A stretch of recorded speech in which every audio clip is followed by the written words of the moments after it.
벚꽃 야담. 방문해주셔서 감사합니다. 구독, 좋아요, 알림 설정은 여러분의 응원입니다. 벚꽃 야담 이야기 시작하겠습니다. 조선 후기 산속 깊은 외진 마을.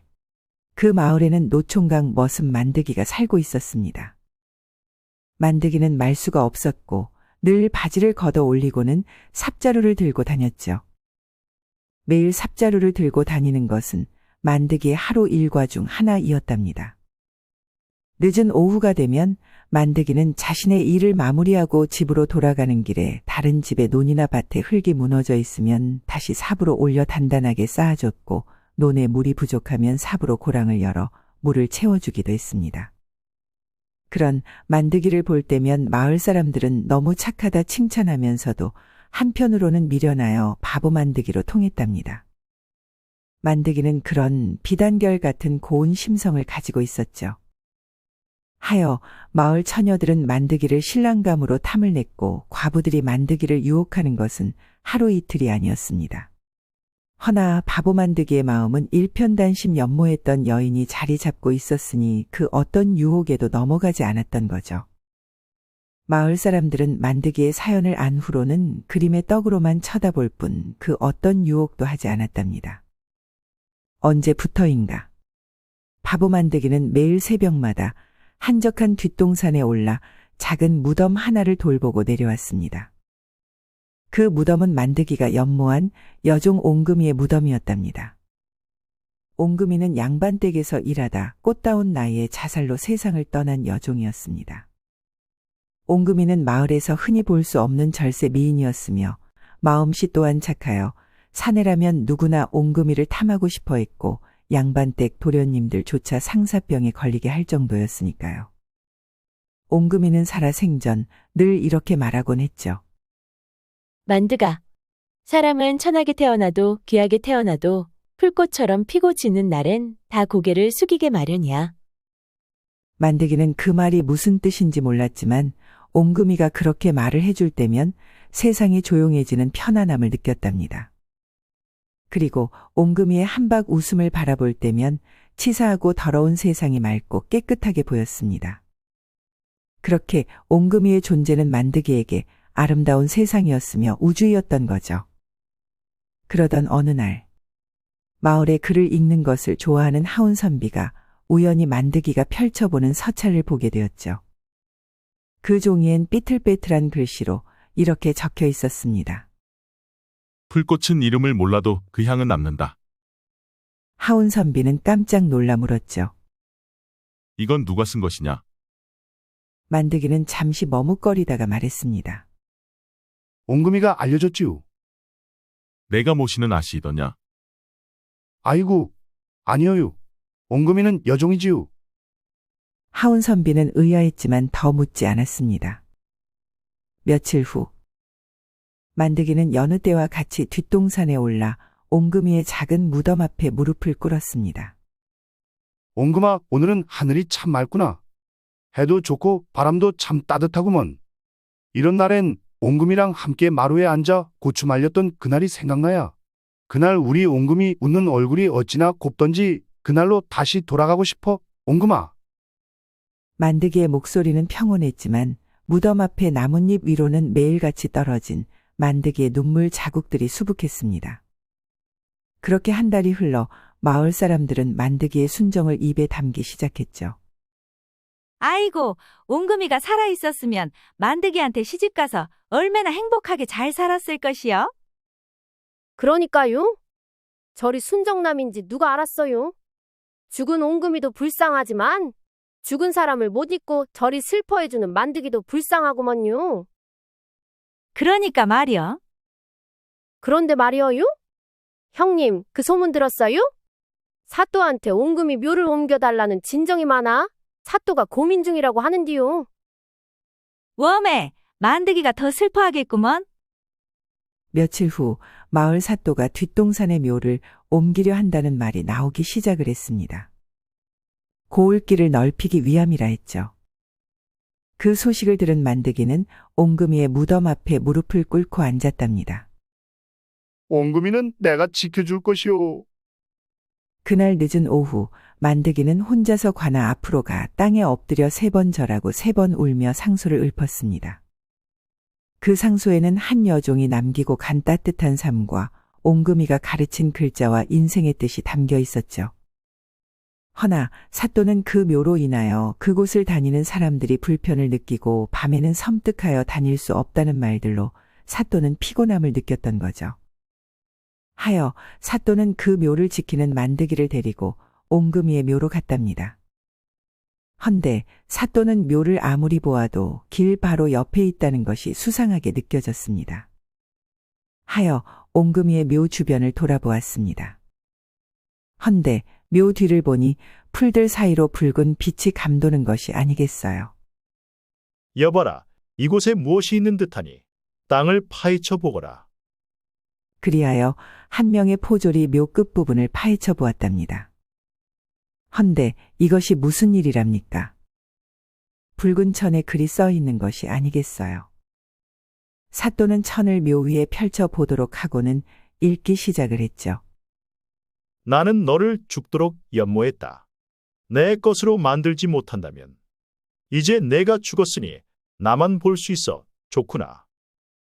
사또는 생각지도 못한 타살 가능성에 옹금이가 자살한 것이 아닌 살인된 가능성이 높다고 생각을 했습니다. 하여 제일 유력한 용의자로 만드기라 생각이 들었기에 포졸에게 말했답니다. 만드기를 먼저 용의자로 주목한다. 만드기를 관아로 끌고 가거라. 만드기는 자신이 옹금이를 죽인 살인자로 몰리게 되니 정신을 차릴 수가 없었답니다. 지는 옹금이를 죽이지 않았구먼요. 헌데 정말 옹금이가 살해당한 건가요? 그것은 내가 더 잘 알지 않겠느냐. 잠시 후 관아로 끌려간 만드기는 차가운 감옥에 갇히게 되었습니다. 온몸이 밧줄로 묶인 채 만드기는 억울함에 눈물을 흘리며 혼잣말을 했죠. 만드기의 혼잣말은 억울하다 소리치는 것이 아닌 옹금이가 자살이 아닌 누군가에게 죽었다는 것에 슬퍼할 뿐이었습니다. 불쌍한 우리 옹금이 내가 타살로 죽은 줄도 모르고 멍청하게 슬퍼하기만 했구나. 우리 옹금이 억울해서 구천을 떠돌고 있으며 어찌하누. 누가 우리 고운 옹금이를 죽였다는 말이오? 만드기는 그렇게 차디찬 감옥 바닥에 엎드려 울고 있었죠. 그때 감옥 밖에서 누군가가 조용히 만드기를 지켜보고 있었습니다. 바로 하운선비였답니다. 하운선비는 첫 번째 용의자로 만드기가 지목된 이상 그를 지켜보지 않을 수가 없었답니다. 헌데 만드기의 눈물은 거짓이 아님을 하운선비는 알 수 있었죠. 하여 하운선비는 만드기를 불렀습니다. 언제까지 울 것이냐? 옹금이의 억울함을 풀어줘야 하지 않겠느냐? 만드기는 하운선비의 말을 듣는 순간 정신이 들었던지 선비를 쳐다보았답니다. 만드기는 옹금이의 그 시체를 본 적이 있느냐? 만드기는 고개를 저으며 대답했습니다. 아니요. 옹금이는 글을 쓸 줄 몰라요. 저에게 풀꽃은 이름을 몰라도 향은 남는다는 글귀만 알려줬을 뿐이구먼요. 하운선비의 눈빛은 순간 날카롭게 변했답니다. 그렇다면 저 붉은 천에 적힌 글씨는 옹금이가 쓴 것이 아니라는 것인데. 허면 누가? 다음 날 아침 하운선비는 관아로 가 만드기가 도주하지 않음을 보증하고 관아에서 빼냈습니다. 지가 무엇을 해야 하남요? 무엇이든 시켜만 주셔요. 무엇이든 할게요. 우리 옹금이 억울함을 풀어줘야 하지 않겠어요? 내 마음은 알겠지만 지금은 기다려야 할 때이다. 아마도 며칠 안으로 누군가 너에게 찾아올 것 같구나. 누가요? 그거야. 나도 모른단다. 누군가 찾아온다면 그때 알 수 있지 않겠느냐. 하운선비는 알 수 없는 말만 할 뿐 더 이상의 말을 아꼈답니다. 만드기는 하운선비가 말한 것처럼 집에서 누군가 오기만을 기다렸죠. 그렇게 며칠이 지나고 어두운 밤. 검은 두건으로 얼굴을 가리고 낮은 목소리로 만드기를 부르는 사람이 있었습니다. 만드가, 만드기는 자신의 귀를 의심했죠. 아니, 이 목소리는 만드기는 급하게 방문을 열었답니다. 헌데 이것이 무슨 일이랍니까? 죽은 줄만 알았던 옹금이가 만드기 앞에 서 있는 것이 아니겠어요. 만드기는 살아 돌아온 옹금이를 얼싸안고 울기 시작했습니다. 옹금이요. 참말로 옹금이요. 난 내가 죽은 줄만 알았구먼. 옹금이는 급하게 만드기의 입을 막고는 방으로 들어가 호롱불을 끄고 말했죠. 쉿!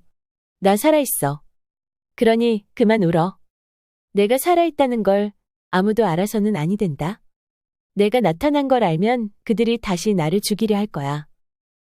만드기는 충격과 혼란에 빠져 눈물을 그치고 말했죠. 그들은 누구를 말하는 것이오?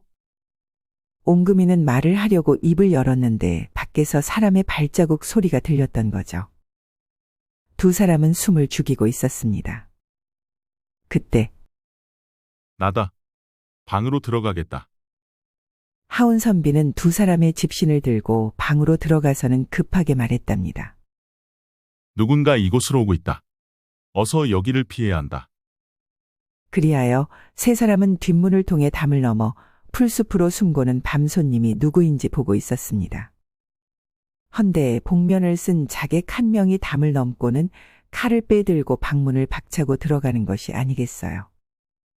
그 모습을 숨어서 지켜보는 옹금이는 바람 앞에 놓인 촛불처럼 떨고 있었답니다. 만드기의 팔에 옹금이의 어깨가 살짝 닿았고 그 떨림은 만드기의 심장을 흔들어 놓았습니다. 만드기는 살며시 팔을 들어 작은 어깨를 감쌌죠. 옹금이는 그동안 참고 있던 두려움이 만드기의 품에서 무너지고 말았고 소리 없이 흐르는 눈물은 만드기의 앞섭을 적셔 놓았답니다. 얼마나 시간이 지났을까? 자객들은 아무도 없는 만드기의 집에서 나와 흔적을 찾기 위해 어디론가 사라졌죠. 여기에 있는 것은 너무 위험하다. 두 사람은 나를 따르거라. 그리하여 세 사람은 하운선비가 머무는 커다란 기와집으로 갔습니다. 여기는 아무리 자객이라 해도 쉽게 담을 넘을 수는 없을 것이다. 선비님은 어떤 분이시기에 천한 저희를 보살펴 주시나요? 내가 궁금하면 참지를 못하는 성격이라. 오늘 죽은 자가 살아 돌아왔으니 궁금증이 다 풀리겠구나. 그래, 말해보거라. 넌 누구를 피해 다니는 것이냐? 옹금이는 떨리는 목소리로 과거를 털어놓기 시작했습니다. 그날은 참으로 추운 날이었죠. 제 주인인 박찬봉은 저만 보면 항상 가까이에 와서는 작은 목소리로 말을 했습니다요. 그 늙은이가 무엇이라고 한 것이오? 만드기는 옹금이가 말하기 시작하면서부터 얼굴은 울그락불그락 화를 참지 못하고 있었답니다. 옹금이는 만드기의 얼굴을 잠시 보고는 끔찍한 그날을 회상하며 말했습니다. 우리 옹금이는 좀만 더 크면 내 부인으로 만들 것이다. 그러니 그 누구한테도 눈길도 주지 말거라. 정녕 박찬봉이 그리 말을 했더냐? 옹금이는 목이 메어 말이 나오지 않아 고개만 끄덕였고 눈에서는 눈물이 또르륵 떨어졌죠. 만드기는 커다란 손을 불끈 쥐고는 자신도 모르게 벽을 쳤습니다. 벽은 순간 만드기의 주먹으로 구멍이 나고 말았답니다. 하운선비는 커다랗게 뚫린 구멍을 보고 만드기가 옹금이를 생각하는 마음을 짐작할 수 있었죠. 저는 박찬봉대감을 볼 때면 도망쳐야 한다고 생각이 들었습니다. 하여 추운 겨울밤 담을 넘어 도망치다 박찬봉의 신복한테 잡혀 끌려갔지요. 옹금이는 꿈에도 생각하고 싶지 않은 그날을 회상했습니다. 박찬봉은 옹금이에게 협박하며 말했죠. 옹금이가 내 첩이 되지 않으면 내가 아끼는 만드기 놈도 무사하지 못할 것이다. 옹금이는 두려움에 떨었고 박찬봉은 옹금이를 겁탈하려고 서서히 다가가고 있었답니다. 옹금이는 자신을 아껴주는 바보 만드기를 생각하면 박찬봉의 말을 따라야 했지만 도저히 용납할 수가 없었던 거죠. 하여 박찬봉의 얼굴을 손톱으로 긁어 상처를 내고는 무조건 밖으로 달렸답니다. 이것들아? 전현을 잡아오지 않고 무엇하고 있는 것이냐? 박찬봉의 신복들은 옹금이를 쫓았고 박찬봉의 얼굴에 내천자가 그려진 채 피가 흐르고 있었죠. 잠시 후 옹금이가 도망간 끝에는 커다란 강이마가 서고 있었죠. 뒤에서는 박찬봉의 신복들이 쫓아오고 있고 커다란 강물은 옹금이를 삼킬 듯이 흐르고 있었답니다. 옹금이는 이대로 잡히고 싶지는 않았죠. 하여 옹금이는 저고리와 치마를 벗어 강물에 던지고는 물에 빠진 척하며 숨었답니다. 박찬봉의 신복들은 강물에 떠내려가는 치마를 보고 물에 빠져 익사한 것으로 박찬봉한테 말했습니다. 옹금이의 시신을 찾았느냐? 강물에 떠내려가 찾을 수가 없었지요. 이놈들아, 시신을 찾지 않은 이상 옹금이는 아직 살아있는 것이다. 그러니 아무도 모르게 옹금이든 시신이든 찾아서 내 앞에 가지고 오너라. 박찬봉은 자신의 얼굴에 흠집을 내고 도망간 옹금이를 찾지 못하고는 잠을 잘 수 없었던 거죠. 그동안 내가 점 찍은 것들은 내 것으로 만들지 못한 적이 없었는데 그 어린 것이. 박찬봉은 옹금이를 찾아다녔고 옹금이는 도망다니며 숨어 살았던 거죠. 저는 그렇게 숨어 살고 있었는데 바보 같은 만드기가 저희 묘에서 매일 슬피 온다는 소문을 듣고 더 먼 곳으로 떠날 수가 없었습니다. 하여 내가 살아있다는 것을 알리고 함께 떠나려고 오늘 만드기를 찾아간 것인데 자객이 나를 쫓아올 줄은 꿈에도 생각 못했지요. 만드기는 자신과 함께 떠나려고 했다는 말에 옹금이를 바라보았죠. 옹금이는 애틋하게 만드기를 바라보고 말을 이었습니다. 붉은 천에 쓴 글씨는 만드기 내가 범인으로 몰리게 하려는 계략이었을 거야. 그 자객도 박찬봉이 보냈겠지. 만드기는 자신을 보며 괴로워하는 옹금이를 보니 안절부절 못하며 애처롭게 쳐다만 보았답니다. 선비님, 한 가지 부탁드려도 될까요? 무슨 부탁이더냐? 그 붉은 천의 글씨가 누구의 글씨체인지 알아볼 방법이 있을까요? 이제부터는 내가 해야 할 일인 것 같구나. 다음 날 아침 하운 선비는 관하로 갔습니다. 아니, 내가 여기에 무슨 일이더냐? 아무리 내가 도와달라 해도 신경 쓰지 않던 녀석이. 아버지, 제가 관심이 생긴 사건이 있습니다. 저번에는 용의자를 데리고 가더니 이제 사건을 조사해보고 싶은 생각이 드는 것이더냐. 이것은 단순한 사건은 아닌 듯합니다. 그 말은 무슨 소리더냐. 알아보면 알 수 있겠죠. 아버지, 묘에서 찾은 붉은 천을 보고 싶습니다. 하운 선비의 아버지인 사또는 붉은 천을 보여주었습니다. 죽은 여종이 쓴 것이 아니겠느냐. 아닙니다. 그 여종은 글을 쓰지 못합니다. 그렇다면 머슴 만드기도 아니라면. 네, 또 한 명이 있습니다. 박찬봉이지요.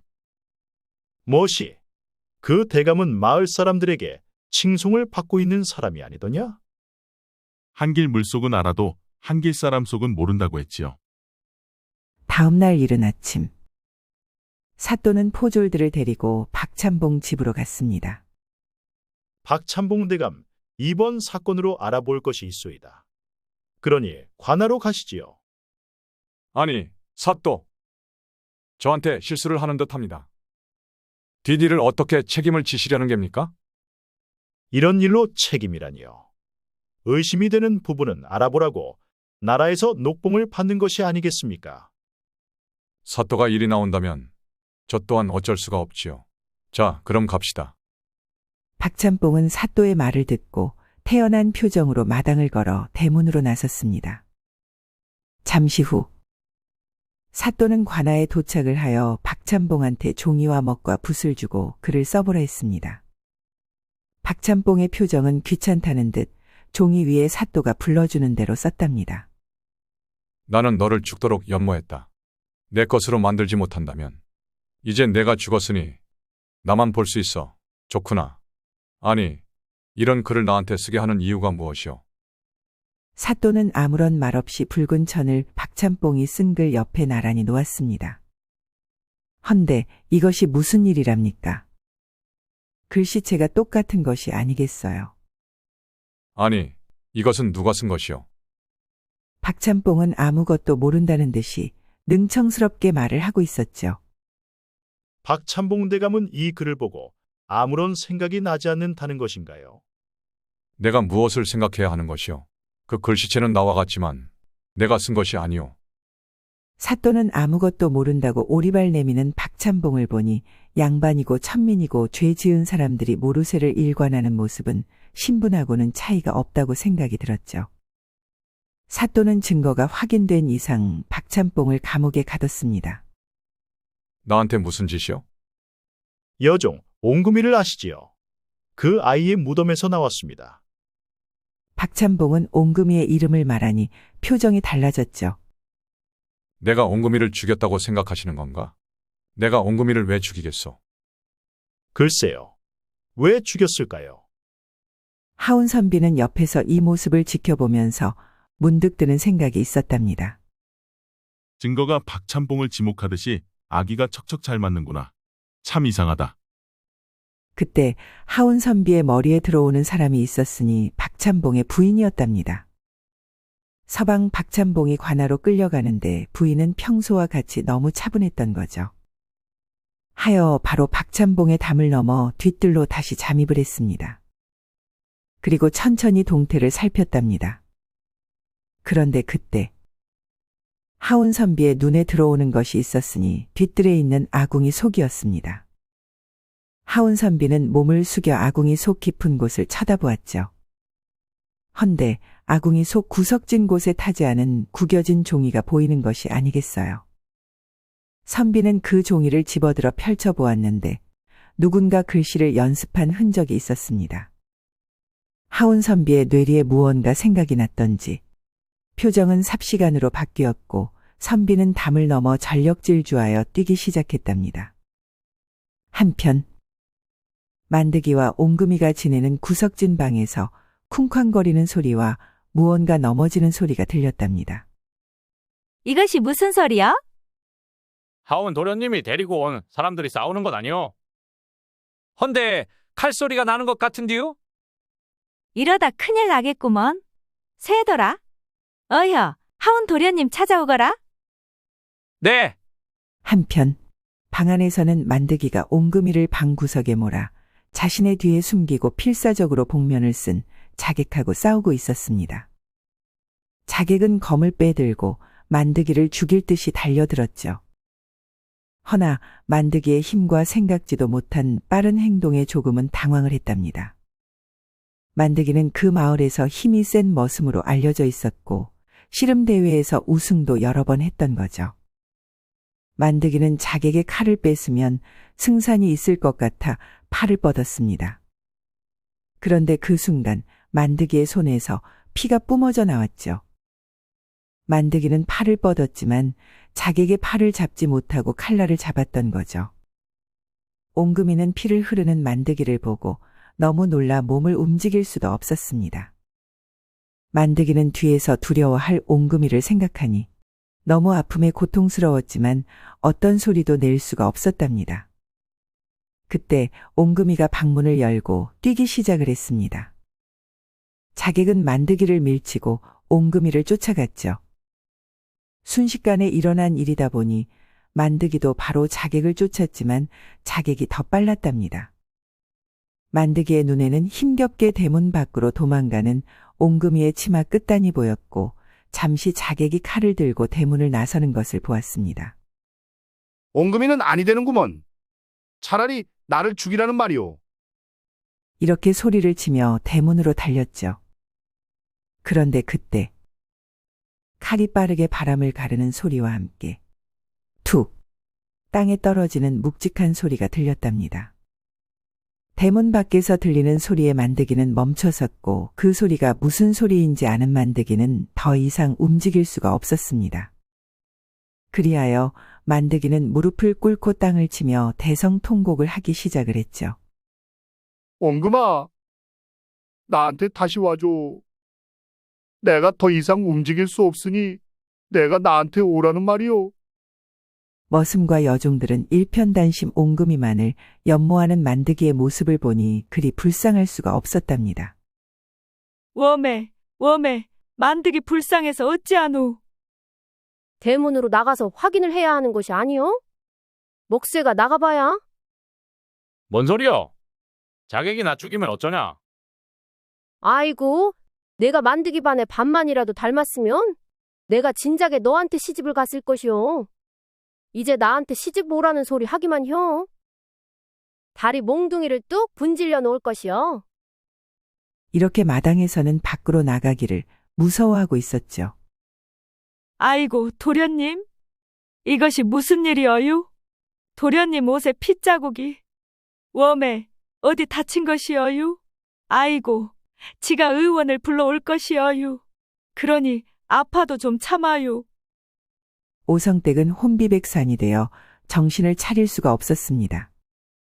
오성댁, 난 다친 곳이 없으니 안심하시게.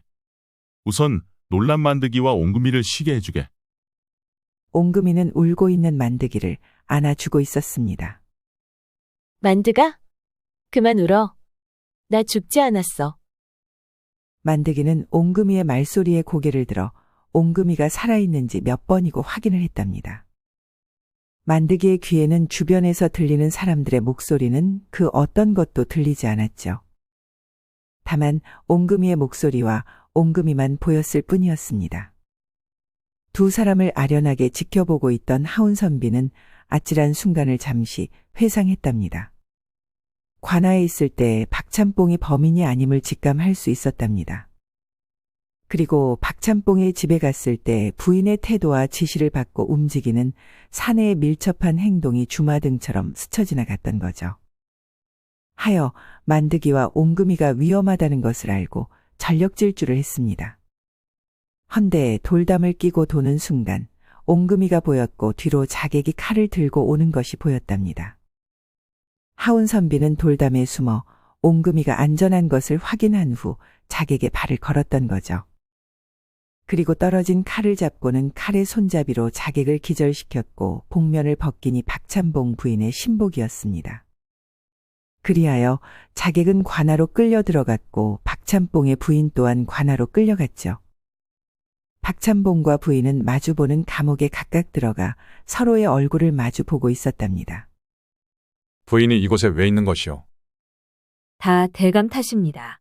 그동안 대감이 겁탈한 수많은 여인들은 제가 직접 가문에 누가 되지 않게 막아왔지요. 참으로 수치스러웠지만 가문을 지키려면 어쩔 수가 없더이다. 무엇보다 아버지를 그 누구보다도 존경하는 아들들을 위해서라도요. 아버지의 실체를 알게 하고 싶지는 않았지요. 그것은 고맙게 생각하고 있소이다. 헌데 혹시 옹금이 일도 부인이? 네, 맞습니다. 제가 했지요. 차라리 겁탈만 했다면 이런 일도 없었지요. 여종을 첩으로 들인다니요? 대감이 사람입니까? 자식들과 부인인 나의 심정을 조금이라도 생각을 했다면 이럴 수는 없습니다. 대감이 마을 사람들에게 칭송받을 수 있었던 것이 무엇 때문이라 생각합니까? 당신이 아닌 내가 천한 이들의 입을 막으며 지켜낸 결과였습니다. 허나 여종을 첩으로 들이는 것은 완전 다른 문제지요. 제 자존심에 용납할 수 없는 일이었기에 옹금이를 죽여야 한다고 생각했습니다. 박찬뽕은 그제야 자신의 잘못된 생각이 부인을 망치고 있었다라는 것을 알게 되었던 거죠. 그럼 붉은 천 글씨는? 그건 대감에게 벌을 주기 위함이었죠. 하여 제가 밤낮으로 대감의 글씨를 연습했습니다.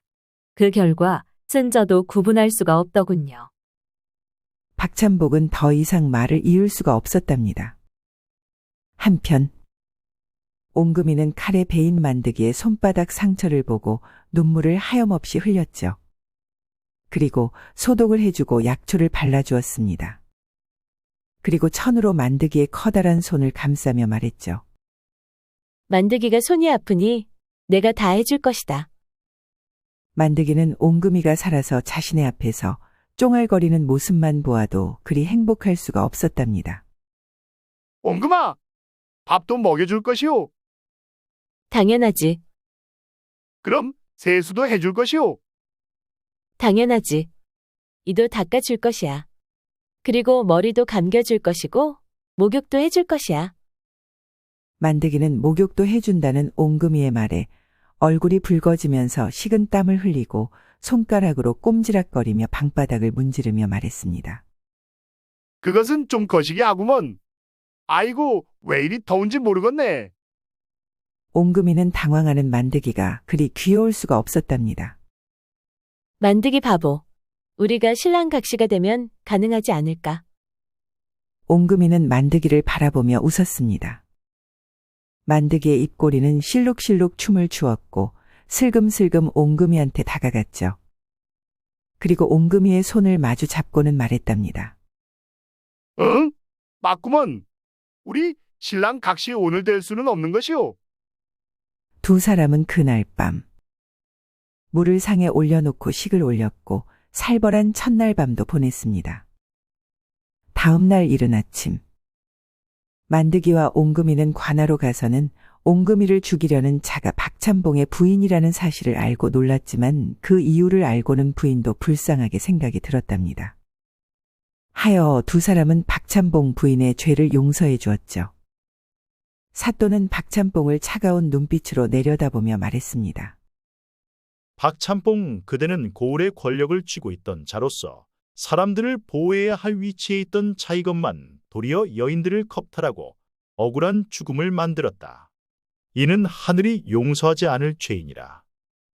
박찬봉은 두 무릎을 꿇고 땅바닥에 머리를 찌으며 통곡했습니다. 잘못했습니다. 제발 목숨만은 제발 살려주세요.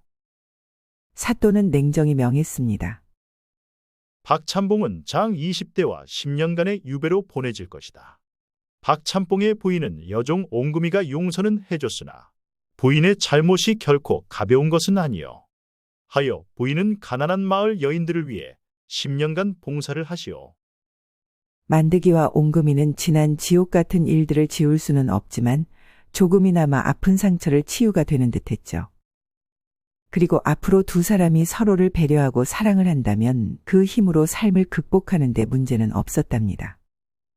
그렇게 한 해가 지나고 만드기와 옹금이는 고향 뒷산에 조그마한 초가집을 지었습니다. 두 사람은 작은 텃밭을 가꾸고 풀꽃을 심으며 행복하게 살아갔죠. 하운 선비는 1년 전 옹금이에게 책 한 꾸러미를 선물하며 말했답니다. 옹금아, 너의 글 솜씨는 그 어떤 서생보다 훌륭하다. 이제부터는 글씨를 배워 너의 머릿속에 있는 글을 한 권의 서책으로 남기면 어떠하겠느냐? 옹금이는 부끄럽기도 했지만 글을 배워 글씨를 써보고 싶은 마음도 있었기에 자신한테 기회를 주는 하운 선비에게 감사의 인사를 했죠. 그리고 3년이 지난 옹금이는 자신이 머릿속에 떠도는 글을 담아 차곡차곡 서책에 옮겼으며 옹금이가 쓴 소설은 새 책방에서 잘 팔리는 소설이 되었답니다. 그리하여 만드기는 종이를 만드는 장인이 되었고 옹금이는 아이들에게 글을 가르치고 소설을 쓰며 아들, 딸 낳고 행복하게 살았다는 벚꽃 야담 이야기이었습니다. 삶이란 쓰러진 자리에서 다시 피어나는 풀꽃과 같은 것. 비바람에 꺾여도 다시 뿌리를 내리고 눈보라에 묻혀도 봄이 오면 꽃을 피우듯.